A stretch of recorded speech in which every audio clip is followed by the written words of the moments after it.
Lumabas na kayo. Binasag niya yung bintana gamit yung daliri niya. Pero hindi lang yun. Natatakot kaming lahat na sabihin to, pero ang lalaking to. Ga, ang daming beses mong sinabi yun. Mabuti na lang dito.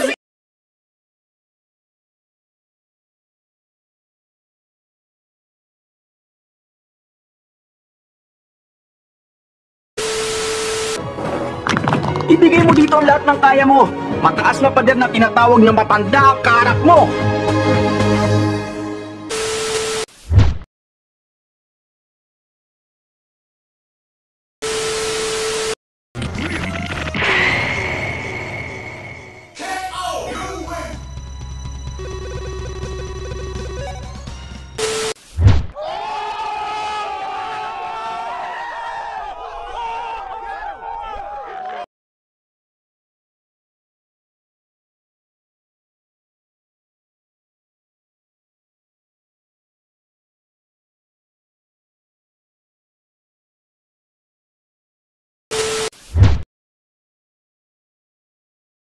Para sa isang professional, pangkaraniwan ka lang, no?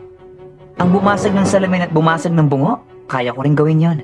Kaso nga lang, kung tatawag ka naman agad ng mga kasamahan, baka natatakot ka lang na humarap sa isang... Walang problema. Tignan natin ang lakas mo. Kung yan ang gusto mo.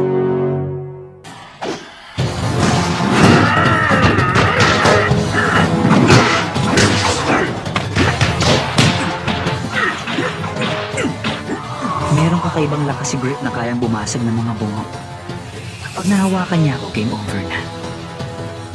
Sa unang tingin, mukha tong laban na hindi ko may papanalo. Pero pagpalitin mo lang ang pwesto namin at wala na tong pinagkaiba sa game na nilalaro namin kung saan hindi kami manalo-nalo. Naiiwasan at nasasangga niya lahat. Teacher Karasuma, yan ang defense technique mo, di ba? Para sa mga assassin, hindi dapat bigyan ng malaking halaga ang self-defense. Kaya habang hindi ko naalalang ituro yun sa klase, malamang nakuha niya yun habang pinapanood ang pag-iwas ko sa mga patalim nila. Kahit nasa E-class, lamang na lamang pa rin kesa sa ibang talento niya sa pakikipaglaban. Kayang-kaya ko siyang iwasan pero pag lumapit ako para umatake,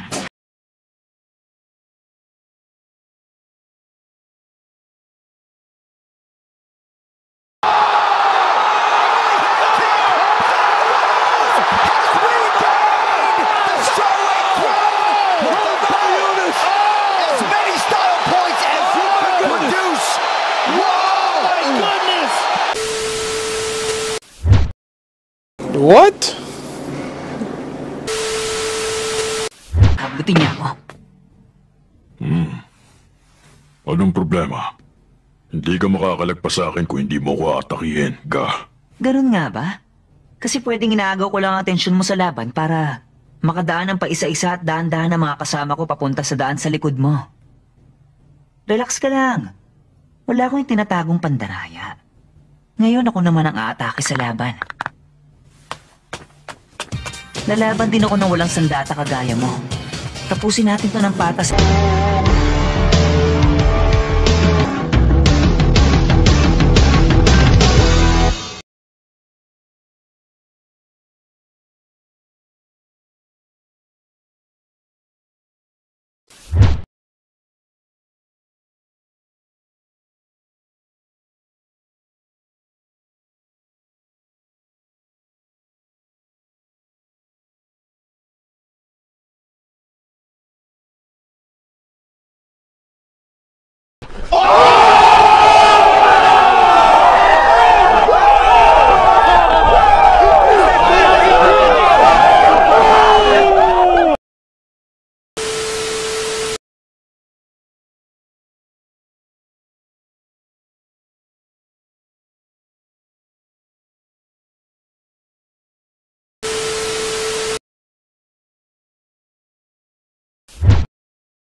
He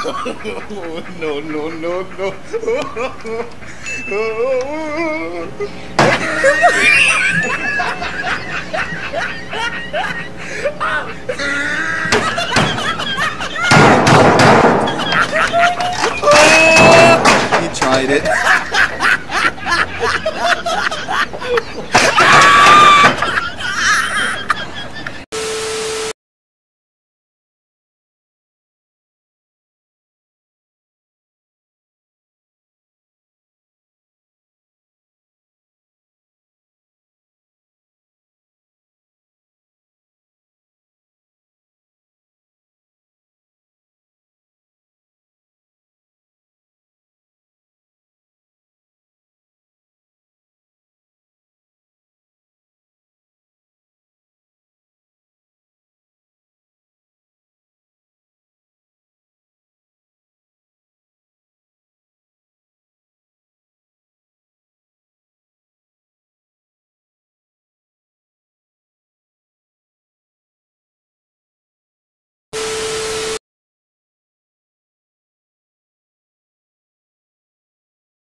Pwede mo akong tawagin prinsesa.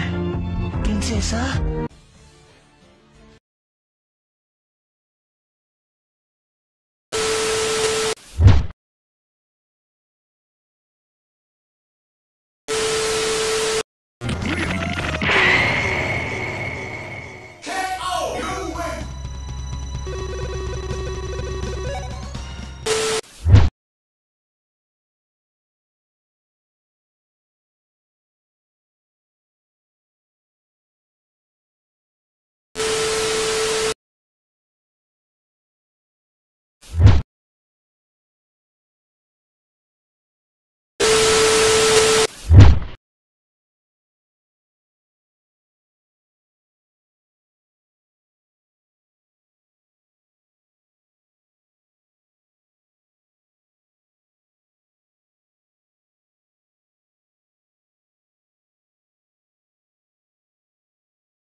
Pwede mo akong tawagin prinsesa. Prinsesa?